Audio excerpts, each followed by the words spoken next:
ঢাকা ৮ আসনের ফলাফল আপনারা সবাই জানেন। মাত্র ৩ থেকে ৪ হাজার ভোটের ব্যবধানে হেরে গেছেন জুলাই বিপ্লবের অগ্নিকণ্ঠ নাসির উদ্দিন পাটোয়ারি। আপাত দৃষ্টিতে মনে হচ্ছে গল্প এখানেই শেষ, কিন্তু ব্রেকিং নিউজ হলো নাসির উদ্দিন পাটোয়ারি ঠিকই সংসদে যাচ্ছেন। হ্যাঁ, আপনি ঠিকই শুনেছেন। মির্জা আব্বাস তাকে ভোটের মাঠে হারালেও সংসদের দরজা থেকে তাকে আটকাতে পারেননি।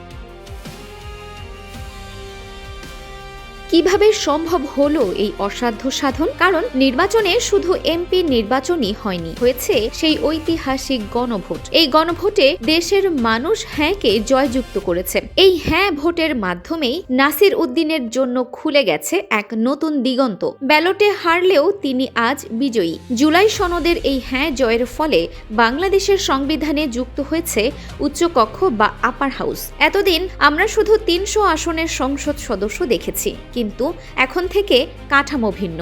আর এই উচ্চ কক্ষেই আনুপাতিক প্রতিনিধিত্ব বা পিআর সিস্টেমের মাধ্যমে এনসিপি থেকে এমপি হিসেবে শপথ নিতে যাচ্ছেন নাসির উদ্দিন পাটোয়ারি। জুলাই সনদে স্পষ্ট বলা ছিল সংসদ হবে দ্বিকক্ষ বিশিষ্ট। নিম্নকক্ষে থাকবে ৩০০ আসন এবং উচ্চকক্ষে থাকবে ১০০ আসন। নিম্নকক্ষে সরাসরি ভোটে জিততে হয়, যা মূলত পেশি শক্তি আর টাকার খেলা। কিন্তু উচ্চকক্ষের সদস্য নির্বাচিত হয় রাজনৈতিক দলগুলোর প্রাপ্ত মোট ভোটের অনুপাতে। অর্থাৎ সারা দেশে এনসিপি যদি ৩% ভোট পেয়ে থাকে, তবে এই ১০০ আসনের মধ্যে ৩ জন যাবে উচ্চকক্ষে।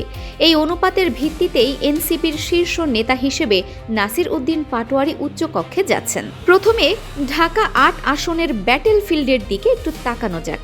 মির্জা আব্বাস এই এলাকার মুকুটহীন সম্রাট হিসেবে পরিচিত ছিলেন। তার ছিল হাজার হাজার কোটি টাকা এবং দশকের পর দশক ধরে তৈরি করা নিরেট ভোট ব্যাংক। তার বিরুদ্ধে দাঁড়িয়েছিলেন নাসির উদ্দিন পাটোয়ারি, যার সম্বল ছিল শুধু সাহস, তারুণ্য আর জামায়াতে ইসলামী। বিশ্লেষকরা ভেবেছিলেন আব্বাস অন্তত ২০ থেকে ৩০ হাজার ভোটের ব্যবধানে জিতে যাবেন, কিন্তু ফলাফল দেখে বিএনপির হাই কমান্ডের কপালে ভাঁজ পড়েছে। মাত্র ৩ থেকে ৪ হাজার ভোটের ব্যবধান। এটি কোনো পরাজয় নয়, এটি নাসিরের জন্য এক বিশাল মোরাল ভিক্টরি বা নৈতিক জয়। মতিঝিল, শাহজাহানপুর আর পল্টনের মতো এলাকায় যেখানে বিএনপির একচ্ছত্র আধিপত্য, সেখানে নাসির উদ্দিন পাটোয়ারির এই নেক টু নেক ফাইট প্রমাণ করে তরুণ প্রজন্ম বিকল্প কিছু খুঁজছে। পিআর সিস্টেমের এই গণিতে এনসিপি উচ্চকক্ষে বেশ কয়েকটি আসন পেতে যাচ্ছে, আর এনসিপির শীর্ষ নেতা এবং জুলাই বিপ্লবের আইকন হিসেবে নাসির উদ্দিন পাটোয়ারি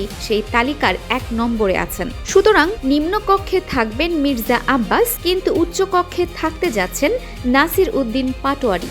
এর অর্থ হলো বাংলাদেশের মানুষ আবারও সংসদে দাঁড়িয়ে নাসির উদ্দিন পাটোয়ারির সেই বজ্রকণ্ঠ শুনতে যাচ্ছে। মির্জা আব্বাস তাকে এলাকার সীমানায় আটকালেও জাতীয় সীমানায় আটকাতে ব্যর্থ হয়েছেন।